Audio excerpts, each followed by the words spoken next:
All right, Mike, so a lot of anglers were very fearful back in January when the Army Corps of Engineers opened the Bonnet Spillway, thinking we probably wouldn't have a spring run of speckled trout here in eastern Lake Pontchartrain.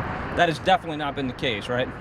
We've been catching a good number of speckled trout in the lake since March, when it got favorable to come out here and safely fish. Well, I always want to start out in moving water.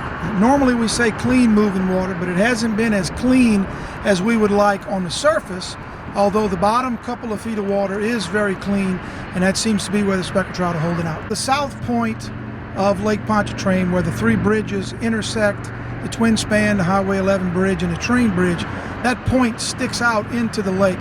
So no matter if the water is rising or falling, it shows its most velocity there first. And at mid-lake, it'll be much slower. So when we were in mid-lake and the water slowed down to where it became not as productive as it was earlier, we moved down to the south shore, caught some right away. A lot of times I feel people don't stay in contact with the bottom when they're fishing artificials. You must let your lure settle all the way back to the bottom, and it'll generally take longer than you expect. But make sure it settles on the bottom, sometimes even drag it until you get that feel and just repetitively work it over and over and over till you feel a bite. Find an area like we did and then use a trolling motor back and forth over the same area. Catch them as long as you can. Well, the shrimp are just starting to move into the lake, so shrimp colors have been very popular and very productive. And also there's pogie in the lake, and the pogie imitations work very well as well. The salt and pepper is a good imitation of the pogie, and the shrimp creole colors are very good for mimicking shrimp. I've caught fish up to 3 pounds. I hadn't caught anything over 3 pounds as of yet. Thereabouts, a 22-inch fish is around 3 pounds, depending on how fat it is. But most of our fish are 12 to 16 inches, and every once in a while we'll catch one considerably larger.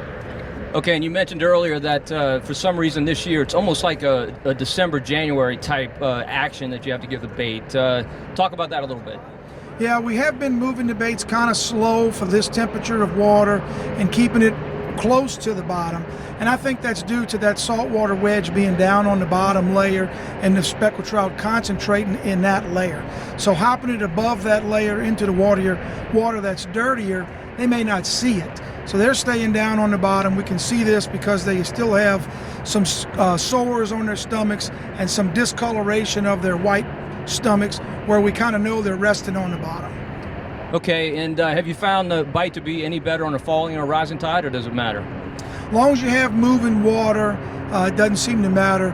I do position myself differently. Most of the time I fish into the current, but as the current slows down and gets really slow, I'll move to the opposite side of the bridge and fish against the current. And that seems to have been working since March. Okay, and for people come out here and maybe have a challenging day, maybe the conditions aren't ideal, what are some backup areas they can look at in this general area? Well, if you're having high winds out of the south, obviously the south shore would be protected water. If you have a falling tide, you have to have some things work in your favor. But along that stretch of rocks between Irish Bayou and the Chef Pass, there's a lot of areas over there that's protected water. There's some breaks in the rocks, and when the water's falling, it'll come out of there and sweep bait along there, and you can pick up a variety of fish: trout, redfish, flounder, drum, even bass. When you have harsh weather, you want to put the odds in your favor. Bring some live bait with you. Live shrimp is definitely going to help you.